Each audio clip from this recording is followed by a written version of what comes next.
This time on Roadkill, we bring a redneck limo back to life, drive 500 miles across California, and Freiburger makes his best pass ever in his '56 Chevy. Just not on this one. It was before, you should have seen it. It was incredible. Did the drive shaft fall out of it?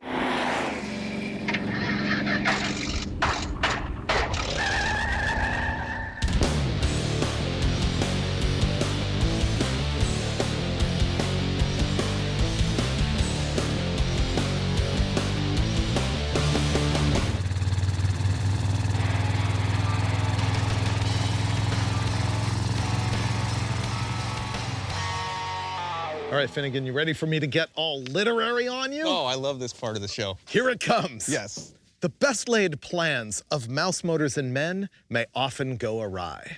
Very smooth. What do you think? Robert Burns, he was a Scot. It was a poem or something like that. It was I great. believe you. Steinbeck wrote a book later of Mice and Men. Anyway, the plan that completely went upside down on this episode is that we wanted to take my completely lovable '56 Chevy and race it at the last 4 drag strips in California that I've never been to. Unfortunately, there's like 80 to 100% chance of rain for the next few days, which means it's going to be completely dry. Yes, it usually works out that way. It does. But we're on slicks, we have no side windows, it's going to spray the whole engine with water, and we have no wipers. These sound like a lot like excuses, don't they? Opportunities is what I like to think of them as. Normal roadkill, we just hop in this thing. But instead, we have an even more absurd plan. First of all, we're gonna put this on a trailer. Second of all, we're gonna tow it behind Mike's new truck. You love my choice in vehicles. I know you do. This is amazing. It's amazing. I'll give you that. Oh, so this is a 1986 Chevrolet Crew Cab Dually that might have been stretched a little bit into a limousine for a very specific purpose. And that purpose was picking up patrons from one bar to take them to a club where people might take their clothes off, allegedly. This isn't making me want to ride in this truck. Well, I'm sure they cleaned it before they sold it to me, you know? No, they didn't. They did not at all. And I don't know if it runs or drives. There's a car phone, dude. Oh, you're right. Yeah, look, wood grain wheel. I'm all in. Two-tone velour, brown carpet, dude. I mean. It's disgusting. It's a big block. Does it run? I mean, it did when I bought it, but I let it sit here for probably a year, so. Here's the thing about this episode is Finnegan is absolutely showing his ass. I didn't see it at first, but yeah, that's Harry S. He's cute. So we're at Hot Rod Ranch here in Lompoc, California, and we've been here a bunch of times because Gil and his brothers have a knack for finding all of the cool automotive treasures. In fact, they were the ones that found the '66 Corvette that I bought that we fixed up on Roadkill and road tripped here. And the last time we were here during that trip is when I fell in love with this red behemoth right here. We're gonna try to get it running here today by dragging it in the building, and then we're gonna road trip it with Freiburger's car on the back until we can find a drag strip that is not underwater. That's good. Sweet. This is my 1956 Chevy that we call the Field Car. I bought it years ago as a bare body with no front clip. And the thing is, it was mint, no rust whatsoever. Meanwhile, the Hot Rod Garage Show on Motor Trend had a '56 Chevy that they rebuilt, and it had a rusty pile of garbage for a body, but they made the frame great. So on an episode of Roadkill Garage, Steve Dulcich and I did a body and frame swap. We put the Hot Rod Garage chassis underneath my '56 Chevy body. Later on, we ended up installing what we call the COVID 350. It's a 350 small block Chevy that I built during the pandemic lockdowns, and I just used like spare parts in my garage to make that happen. It made 500 horsepower on an episode of Engine Masters, and it runs to 7,000 RPM. This car's great. I think the quickest that it's been at this point in the quarter miles, 11:45 at like 118. And that's why I wanted to drag race it this week. And I don't think we're gonna get a shot until the very end of the episode when they claim it's not gonna rain. Okay, battery. Is there a switcher? How does this work? There's a isolator right there. Oh yeah. And then there's a solenoid there, and there's a button on the dash, and you can switch from battery to battery. I'm pretty sure this one is dead. This thing has got the 454 carbureted engine with 230 horsepower. It's slow enough that you don't need a battery hold down in this. You just put it in there and call it good, I guess. All right, I'm gonna see if it'll crank. Oh, wow. Only has one dead hole. Hear how it cranks fast once? That's one cylinder with no compression. Starting fluid, maybe? That's a quadjet. Install about a quart of gas in there. Ready? Give it a shot. That's gonna work. All right.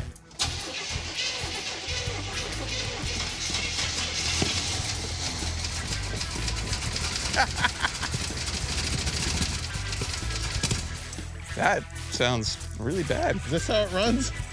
Oh, the choke's completely closed. Hold on, let me get a screwdriver. See, it fires right up. Let me throw some more gas in it. Just a little splash.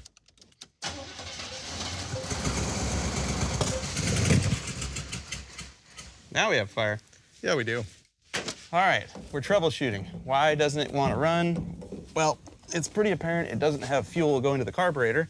We're not sure that both tanks have fuel in them. We're not sure that the switching selector valve between the tanks work. We're not sure the fuel pump's working. Is the ignition on? Yes. Okay, go ahead and switch it. Switched. Switch it again. Oh, hold on. I don't think the fuel switcher's doing anything. Either it's totally dead back here or I don't have a good ground. I'm not sure which. I don't know. You may want to check fuses. Okay. Because nothing's lighting up back here. Heater, stop hazard, taillights, gauges, and there's a bunch of other aftermarket wires going in it. We're trying to troubleshoot the valve back there that switches between the passenger and driver's side tank, and it looks like there's no power, so we've bypassed the fuse block. Okay, it should be hot now, and we're jumping from the battery direct to back there, and then we'll see if this thing clicks up here and if it does anything. I clicked. I don't think it's doing anything. Then it must have another power wire. All right, we messed with that valve in the back. The next thing I'm gonna do is take off the fuel line at the carburetor to see if it's even squirting fuel. You got a really good rhythm. There's no fuel in that carburetor. I'm gonna regret saying this out loud, but rarely has a problem been so obvious that I actually solve it on the first try. I crawled under the truck, trying to find a fuel filter, couldn't find one. But I grabbed this piece of hose, this one little piece of hose that connects the factory hard line from the fuel pump to the tank. And with 2 fingers, I went, that's really squishy. And so I just replaced it. And when I was looking at it, I realized, oh, what? You can't see through this hose. So that's our clog. I have all kinds of fuel coming out of the factory hard line, nothing getting through this hose. And on the other side of this hose is our fuel pump. So we should be good now. Finnegan found a guilty hose, so we're trusting that it's now gonna work.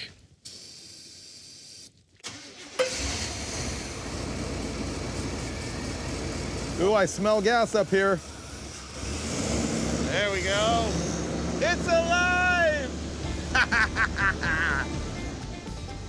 I have bad news. The whole carb leaks? The radiator's barfing everywhere. Or something wet. See? That's our fuel pump puking out of the little hole on the side of it. Yes, it is. Oh, that's bad. We need a fuel pump. We need a fuel pump. All right. Hey, but your hose was a problem. Right. Right? Well, our fuel pump's junk. We ordered a new one. We're waiting for it to arrive. And while I wait for that, I'm just going to clean.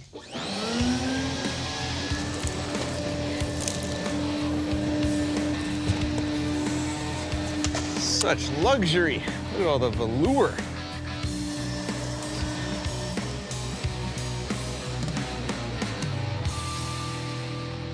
Our fuel pump arrived. While we were waiting, we loaded the 56 on the trailer. Now we're ready to make this change. I'm gonna clamp off the fuel line so that we don't have another big flood.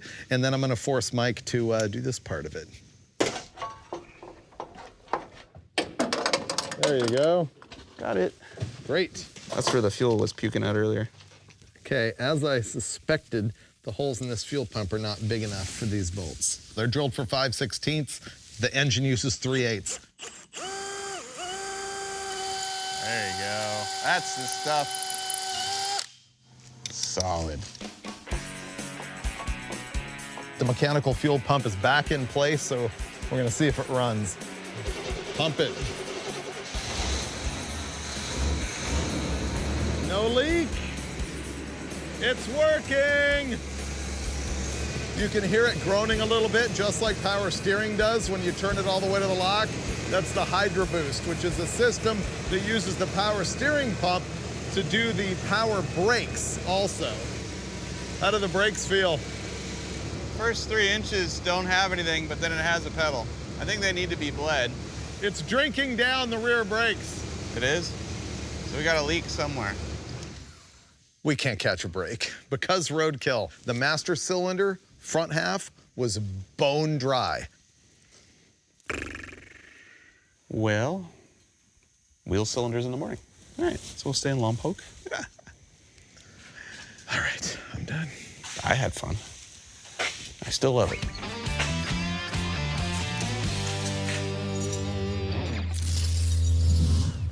It's the next morning, and big surprise, it's still not raining, but we're still working on the truck. Last night, we discovered that the brake pedal goes right to the floor, and one of the master cylinder reservoirs was completely dry, so we're gonna take apart the back brakes and have a look. One down, and now the spidery one. What we're dealing with here is what's called a full floating axle. This design prevents the weight of the vehicle from being carried by the axle. It's got wheel bearings in it, very similar to what you'd typically find in a front drum brake.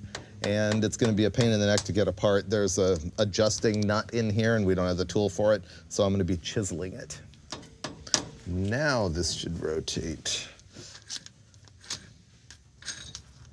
Okay, here's that. And that, and don't lose that. There we go. Yep. Okay, that's leaking bad. There's brake fluid all over the shoes. I'm seriously worried about spiders here.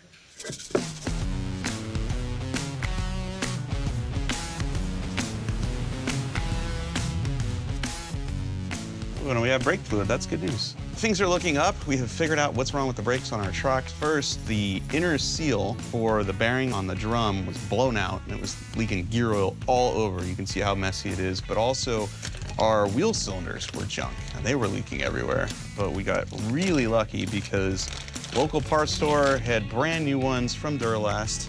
Old Chevy Crew Cab Dually, not real popular. So the fact that we're able to walk into a parts store and get these bad boys brand new is very good. So we're gonna put these in and keep on trucking.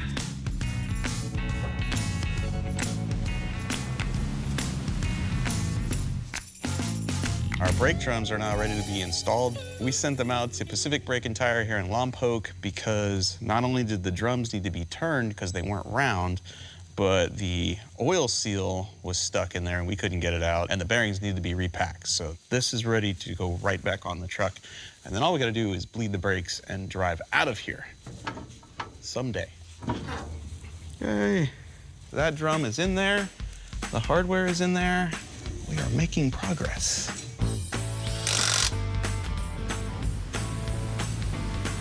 We have the brakes all reassembled, and it feels like I have an air bubble about this long in the system. So now we're gonna go bleed. The horn works. Down. Up, Up. down. Okay, that's it for this side. It's getting pure fluid now. I'm doing a very important job. I'm setting our factory clock, which functions. Down, Down. bubbles.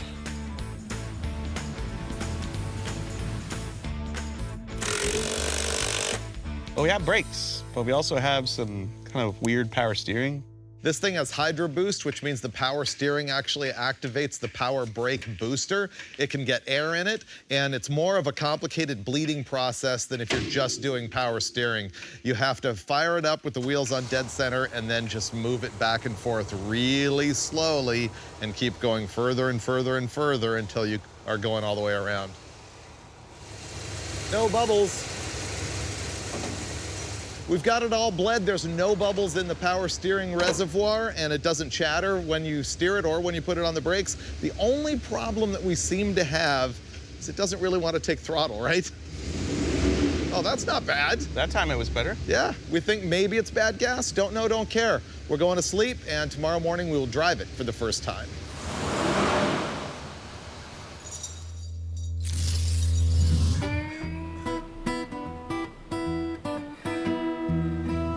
All right, first thing in the morning, we are test driving this thing, as promised. It's in the sun.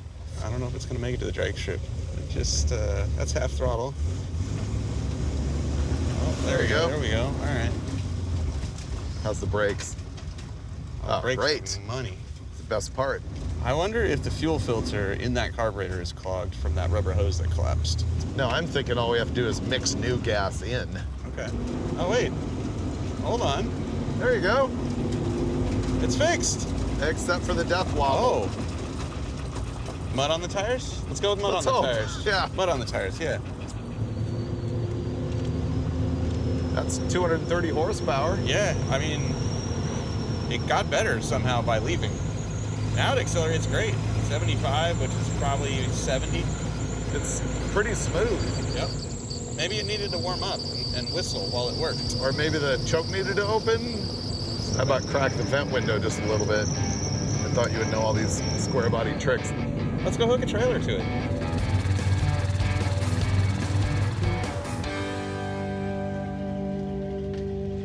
Stop. Okay, we're good. And we're off. How's it feel? Oh, dude, it's like it's not even there. Oh yeah, people love it. People love it, see? Everyone's waving. They love it. Hello? It's the 56 Chevy calling. What does it want? It's collect. Yeah, I accept the charges. It says slow down so it can catch up.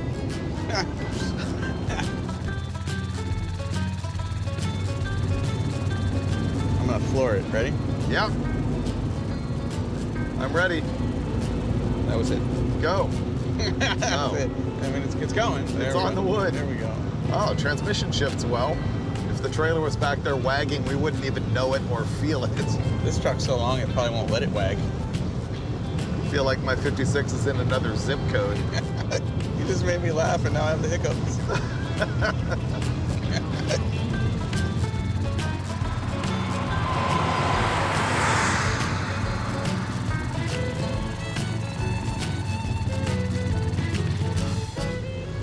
Now we're heading to Eagle Field, which is, surprisingly, a track I've never been to. I didn't know that. I thought you'd already been here. How many drag strips have you been to, Dave? 106. Whoa. Yeah, Brian Loans and I collect them. He's way over 200 at this point. Even if they're closed, you can mark it on your list. You just have to have been there. And so I'm going to be able to mark Eagle Field off my list, even though we're not going to be able to race.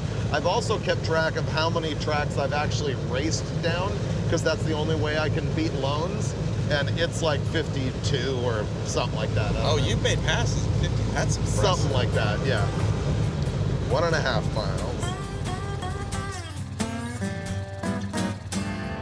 Have arrived.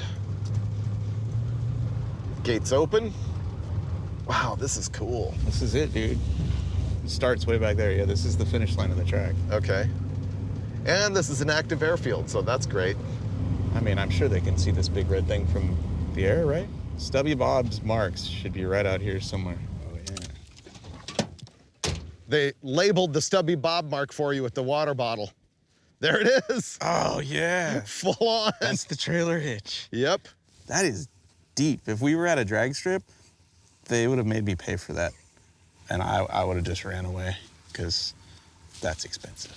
Hardcore. So this is where all 6 wheels came off the ground. This is hitch dug in, stood straight up, motor trying to fall out of it, all 6 wheels off the ground. Drive shaft wobbling around. Yeah, this is, wow, I'm so glad we came here, because, what was that, 5 years ago? We did some kick-ass wheelies. Dude, we did. Oh my God. We did. So this is Eagle Field. Like most airfields all over the country, this was a World War II deal.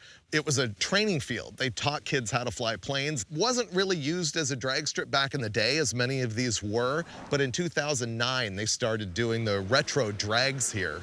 And it's a big deal, and I've never been here before, but all my friends have. So super cool. This place is awesome. Let's go. Dinner? Yeah, dinner. That's bright.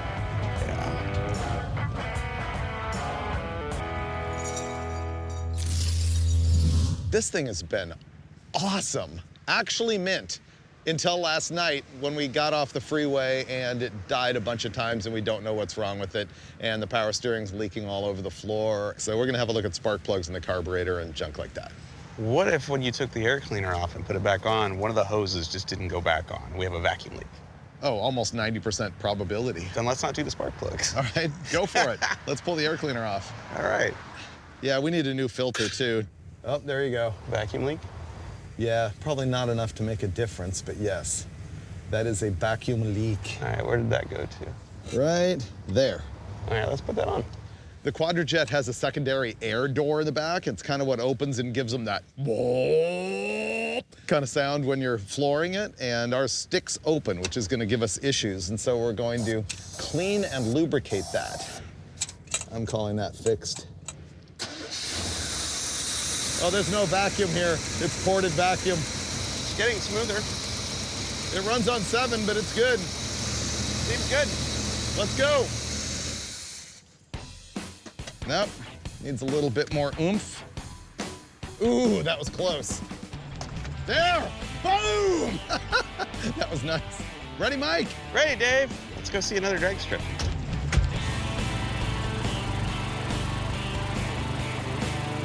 Kingdon drag strip is the goal. We're only 12 minutes away.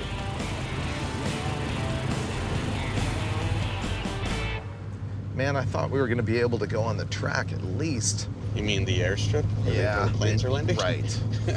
At least in. Yeah, that's kind of the rule. You kind of got to stand on the actual, like, plot of land. This one won't count. This one counts. You're not standing on the starting line. You don't have to stand on the starting line. We made it. Kingdon Drags. What counts as having visited a drag strip? I'm okay with finding a sign. I would rather be on the starting line. Unfortunately, this is an active airport. We don't really have permission to be here. We'll go look around and I'll tell you what it's all about. See, That's the starting line right there. Now you can claim it, because we're over here. Wait, I have to touch the tarmac. Ready? Right. There, we're not allowed to go further. This was a Army airfield. It was actually called the King Burry Auxiliary Airfield when it was first founded in World War II. Later on, it changed to Kingdon, obviously. Here's the good part. You know who Big Daddy Don Garlits is, right? Mm-hmm. Don Garlits, arguably one of the greatest racers of all time. People call him the greatest drag racer of all time. But he was kind of nobody here on the West Coast in 1959 when he came out and raced at Bakersfield at the March meet. So he shows up out there with his dragster, and all of the Californians, first of all, they call him Don Garbage, and they just smoke him really badly. They beat him, and he's like, I can't have this. So Garlits goes to Iski Cams down in Los Angeles, puts a supercharger on his car for the very first time. That's why the Californians were beating him. They had blowers, he didn't. And so, 2 weeks after the March meet, he comes right here, and this is where Big Daddy Don Garlits ran a supercharged Hemi for the very first time. Oh, that is cool. We should roadkill this. Yeah. I wish to death I was racing my 56 here. I guess our last chance for drag racing, it is going to be Reading Drag Strip, where we have actual permission to be on the track and run my car. Oh, well, let's go there then. 200 miles away. Nice. This thing is huge. She's beautiful.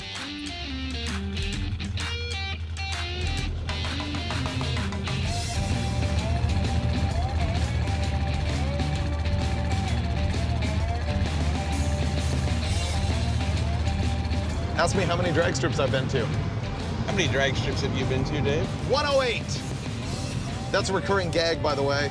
106, 107, 108. Tomorrow will be 109.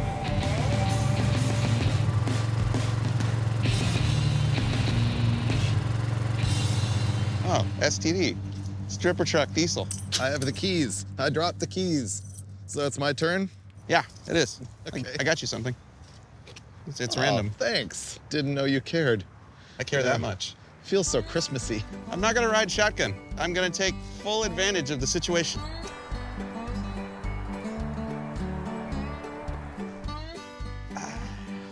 Sir, may I take you to the airport? Drive, James. Don't talk. just drive. Oh, this is my first time driving this thing. Okay, here we go. This is long. Whoa, easy there, guy. Hey, brakes work pretty good. Dude. What?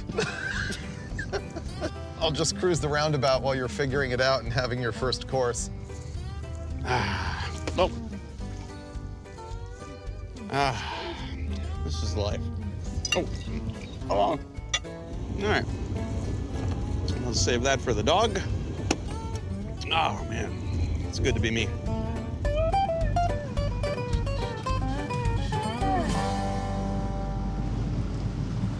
This is actually plastic. Not even scented, not even flocked. Oh, we're screwed. And we're running out of gas. Oh, no steering, no brakes. I was driving this thing along. Finnegan was asleep in the back. It's my first time at the wheel. The truck dies. I pull it over here into this really awkward, bad situation, and it's puking power steering fluid everywhere. Yeah, Freiburger broke it. I'm hoping it did that just because I was steering the thing without the engine running. Dude, I know. You give the guy the keys for 3 miles. Well, look what happens. Anyway, we had gas with us. I can't even have a nice meal. You know, can't even eat it while it's warm. All right, this thing's been getting about 5.5 miles to the gallon. That picked up. All right, we have 3 gallons. We need to hurry to a gas station. I hope we make it. We got this.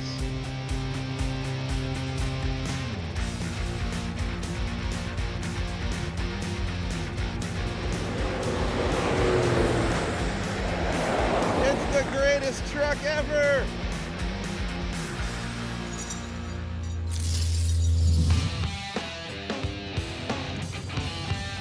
This is it. Reading drag strip. That's a cool sign. That's really neat. We made it. The final drag strip on this particular journey. It's gonna be a good day. This is the kind of air to make horsepower in. Finnegan, ask me how many drag strips I've been to.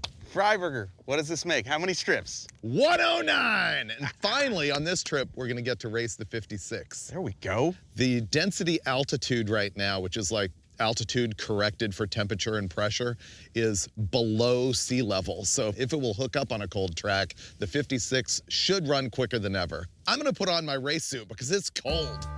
Yeah, you are wearing flip-flops, brother. Yeah. I don't know if you noticed. I'm gonna unload the 56 and we're in action. All right. Yeah.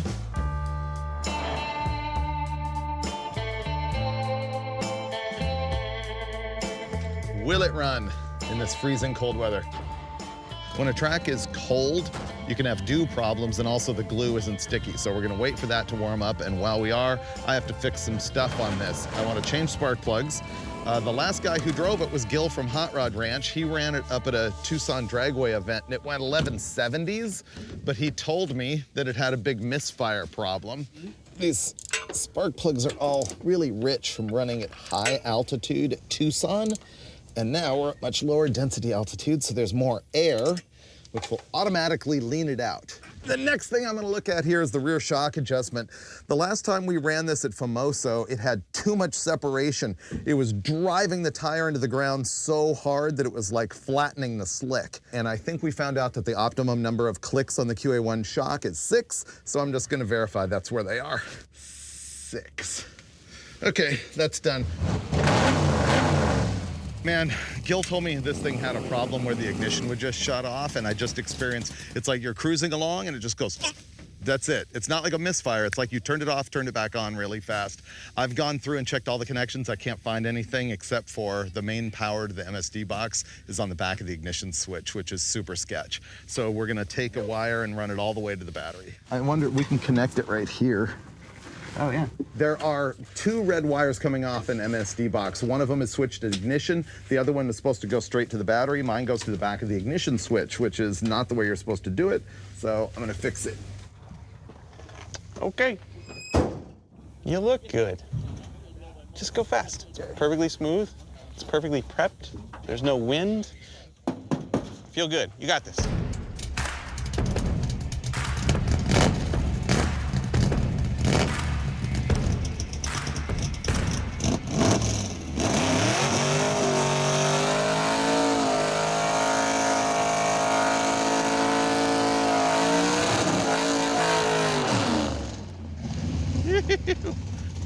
a burnout right there, boy.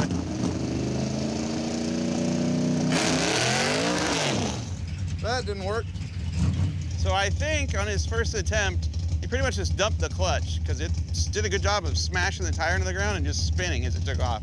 He's either gonna have to leave at a lower RPM or ride the clutch out of the hole because it's really cold here. Okay, that was a 4,000 RPM leave. Let's see what we can get.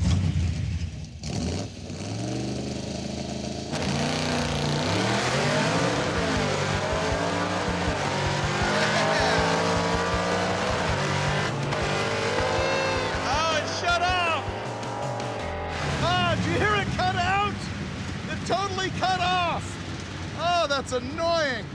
So our rewiring trick did not solve the problem of the ignition completely shutting off in the middle of the run. Bummer. It spun a little bit on that 3,000 RPM leave. You know, the track is really cold. Looks like my belt didn't fly off because my temperature is good. There it did it again. Did you hear that?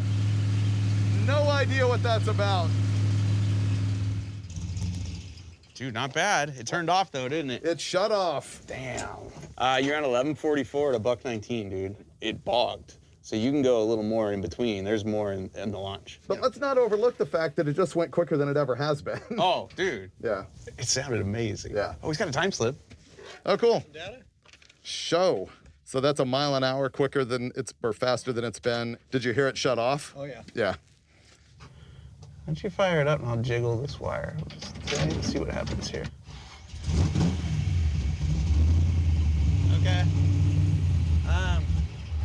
I don't see anything here. Why don't I go out there and jiggle the wires to the coil? It was on there between the plastic and the terminal. It wasn't in the terminal. Oh. Let's pinch those down and make them go on tighter. Okay.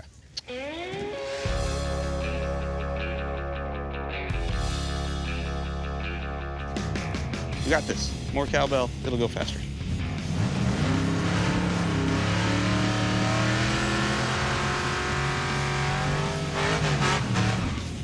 All right, first launch was 4,000. Second launch was 3,000. We're gonna try 35. Okay, pass number 3.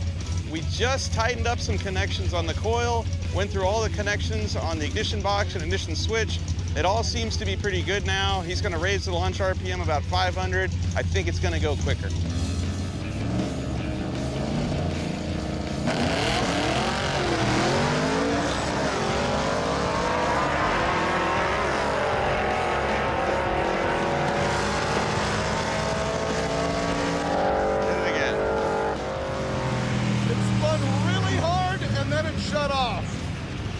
That is so annoying. Okay, we're gonna have to look into that ignition switched wire. You're lined up on bald spots out there, whether it's the middle or the left. I think we need to chase the ignition wire to the box now. This thing's making some power, man. It's running more mile an hour than it ever has.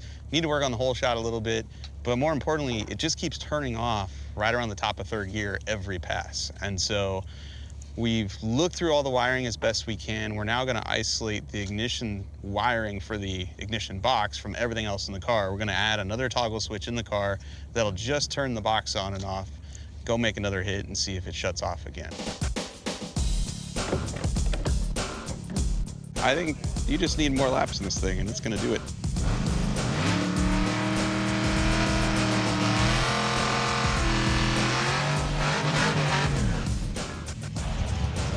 It just cut. It just cut off while he was doing the burnout. He's gonna go anyway.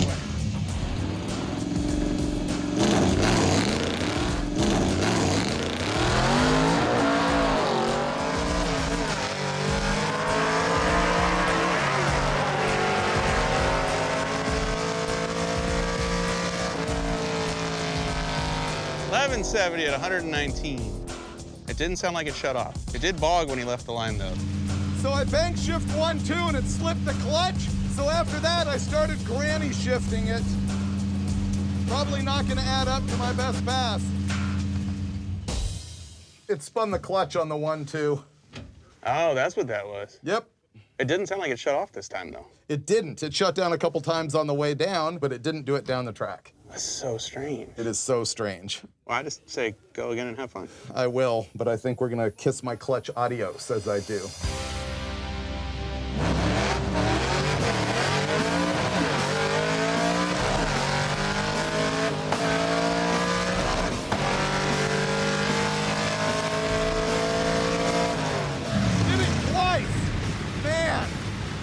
It just keeps getting worse, man. We just keep getting roadkill. Hey, what if the coil's taking a crap? Maybe. We're still having that ignition cutout problem. We've fixed every wire we can fix. So now we're changing the ignition coil. And if that doesn't work, then our only hope is the ignition box, but we're also running out of time here. It's brand new to us, but it's chrome, and chrome always works. You know where that came from? It came off that fire truck right there. Fire truck's gonna save the day. Hopefully, you know, not later on the track, but like right here, right now. Yeah.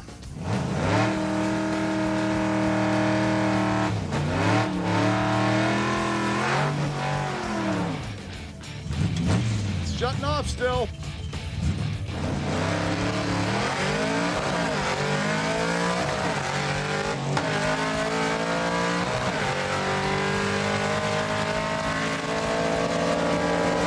Yeah, all right. I'll take it. I'll take it. 11:49, real close to his PB. Still turning off though. Our last choice is to change the ignition box. Why not? Let's do it. Fortunately, the guys here at Reading Drag Strip said that they could actually dial us in with a box exactly like the one we have. So I say let's give it a shot. We're down to 45 minutes. Make it happen. Let's speed things up. You back up. That's where the tools are. But hey, look at the bright side. The car already has run its quickest ET ever at 11:44, and I just went 11:49 at the same mile an hour, 119. So we're actually doing pretty good in a roadkill kind of way. Now, we're taking the box out of the car and wire nut this other box in here and hope that solves the problem, because Dave, I think, has figured out the drag strip and the whole shot thing, because he just laid down his second best pass today. You know what this car needs that would fix all of this? A blower. That would fix it. Wow, what a day. Never forget, we have the coil out of a fire truck and an ignition box we borrowed from a bystander. It hasn't popped yet. This is gonna be great. Oh, that was it. We're out of gas? No. Let me see if the light is blinking on the box. Wow, it just keeps getting worse. Turn the ignition on. On. Go ahead and crank it. It's blinking. That's weird, dude. That's got no spark.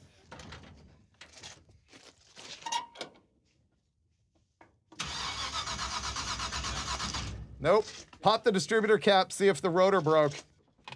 Okay, crank it. All right, hold on. It's on there. It's not loose. Rotor's fine.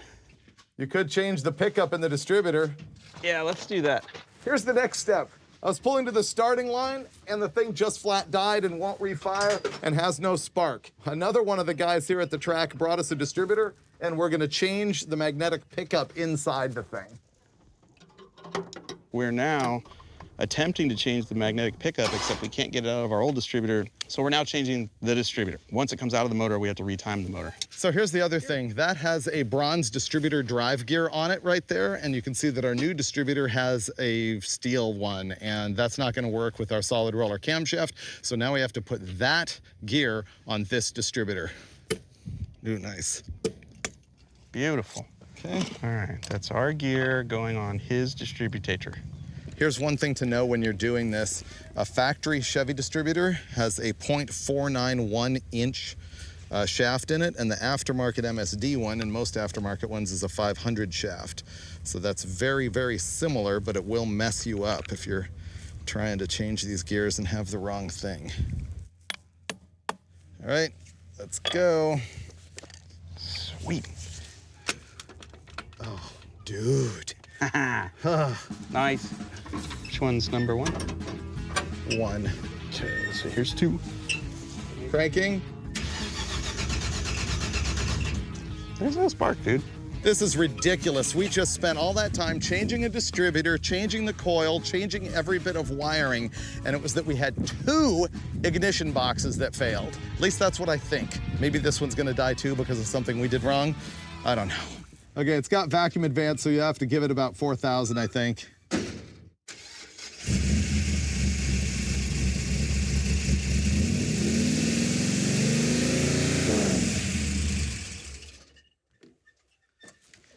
Okay.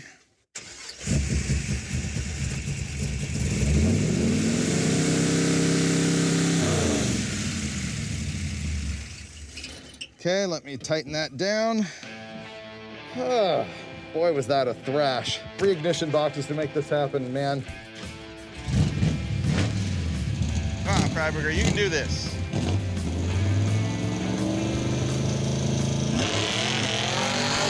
Yes, yes, yes, yes! No! Good shift, come on, come on. Woo! 1138, 120, new PV, no more boxes in this car, done. That wasn't my full-on bang shifting best. I was a little nervous after missing that 1 gear. All the vitals look good. Ooh, the clutch is not awesome. But you know what? It didn't misfire on the way down. That was great. Did we actually win? Yeah, man. What did it do? 1138 and $120. Nice! New PB. 120! Yeah, man. Left like a boss. They'll let you go one more if you want. Awesome. Okay, let's go. I knew it. All right, we're gonna go one more, and then we're drinking heavily.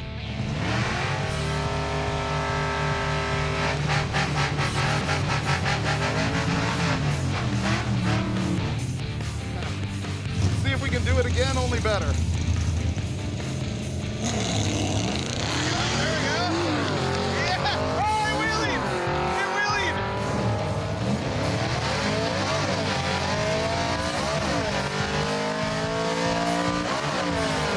Yes. Yes. Yes. Nice. 121, dude. It went even faster. That was bang shifting right there, man. The clutch slipped, but that was bang shifting. No lift. The greatest thing about this car is how the front end rises when you bang second. So fun. This car's awesome. You know what? That was a long way to go, but all of that work was worth it. That is a Roadkill win. Finnegan's super truck dually towed flawlessly all the way here, and then we finally sorted out the field car. Woo! Dude, What was it? it went 121 and change. It Really? went 1141. You were off 300. It's no big deal. That's wild. Yeah. I was bang shifting that Oh, thing. that was the most violent shift I've ever seen out of this car. I did not mess around, and the clutch slips between every single one of them. Yeah, well, you can hear it flare, but Yeah. I think that might actually be helping you. Maybe. Keeps the RPMs up, you know? That was some of the greatest bang shifting of my life. And it's all in one piece. It's got everybody else's parts all over it, but it's all in one piece. I feel that was a win, and we're quitting while we're ahead, which is unusually responsible in season 12 of Roadkill. Yeah, we're getting more mature. Nah. 2 more burnouts is what you're saying. No. Out. Oh. Let's pack it up. Okay. Man, that was fun. It was awesome. Thank you for watching Roadkill. Whew.